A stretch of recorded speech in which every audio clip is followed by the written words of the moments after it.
want to show you something really cool. Watch this. Check this out. Check this out.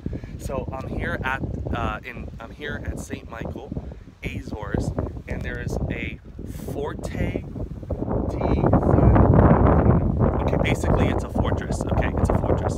Here's the cool part. If you read down here in English, built by the captain of ordnances Sebastiano R. du Amaral. This is probably like my great uncle or something like that, you know? And basically the mission was to defend the beaches of Rosto de Chao. Okay, here's the thing. The fortress was right here. That was the area, part of the where they put machine guns and everything. And the fortress was right there. Yeah, come on, let me show you. So, I got a story I want to tell you as well. Really important fact, but let's just check out this fortress area. Now they've made it more like a monument now these days, right? So here you can see one of the pillars, and then they got these rocks down, they got these lights down at the bottom, so they can show people like at night it lights up and all that, you know, just like a monument type thing.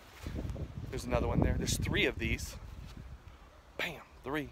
And over here, come with me, come with me. Here's the fortress. I'll show you right here. Check it out.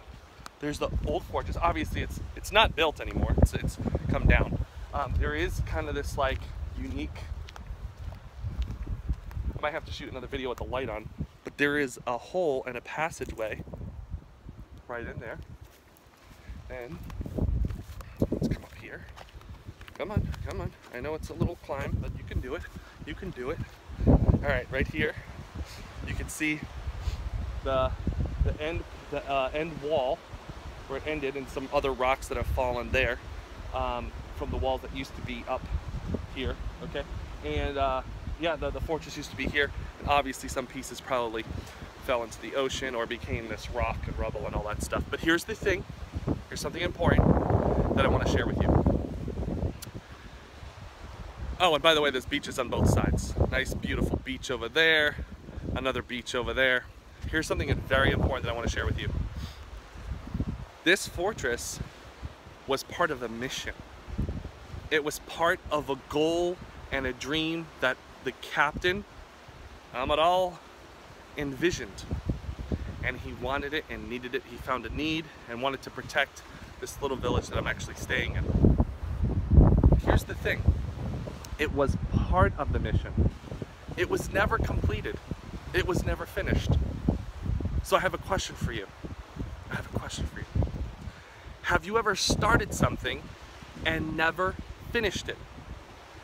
Have you ever started out on a goal or a dream and got really excited about it and just were like, oh man, this is the coolest thing ever, and you just wanted to get out there and do it, and maybe you did take some steps. Maybe you actually did move forward and do something about it, but maybe you never finished it. Can you think of a few things like that? I know I can. I know there's been things in my life that I've thought of, started, and then it just died out. And let me tell you some differences between those things and how to save time and energy and really focus on the things that matter. I'll give you an example. There was this one time I came up with this invention. It was an idea that I had, and I was going to invent this new style of social networking, but offline social networking, and it involved a product, and it got me all excited. I would stay up late at night and I'd be thinking about this product, and I'd be, you know, doing some research and all that. Anyway, here's the thing. I got excited about something that never went anywhere. And the reason why it never went anywhere was because it wasn't tied to my core passion. It wasn't tied to my mission in life.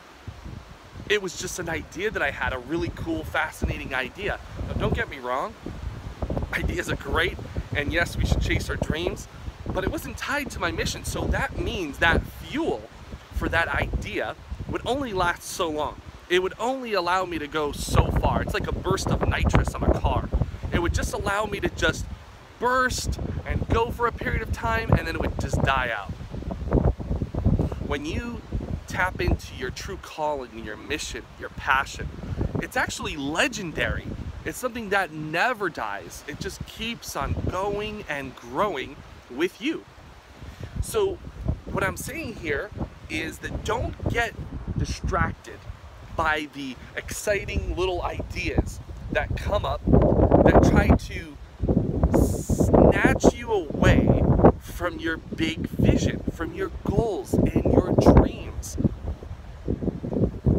I understand that your goal and dream may not be happening as quickly as you want it to.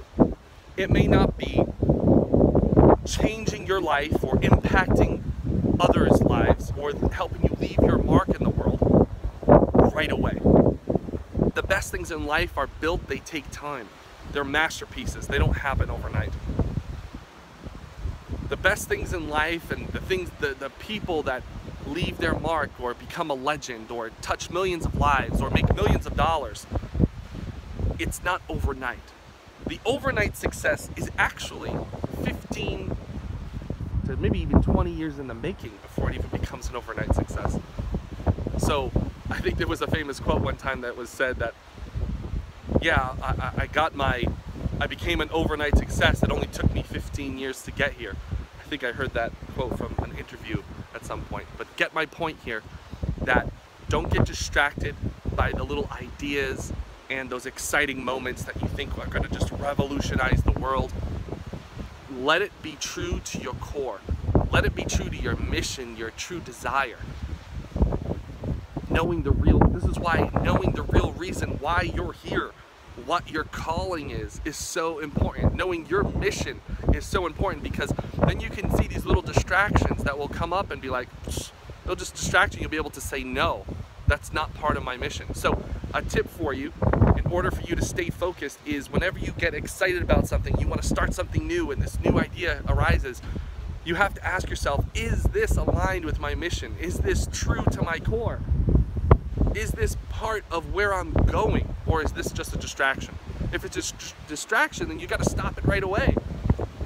If it's part of your mission, it's getting you one step closer to your end game, your end goal and desire, and what you truly are going for, and move forward. But don't be like my great uncle here. I don't even know if he's my great uncle. But don't be like someone who starts a project and never finishes because it wasn't part of the true desire. It wasn't part of your true mission, your true calling. Because then you'll just become a relic. You'll just become a project that never got finished. You'll never be anything. So don't let that happen to you. Stay focused on the mission, my friends. Live fearless.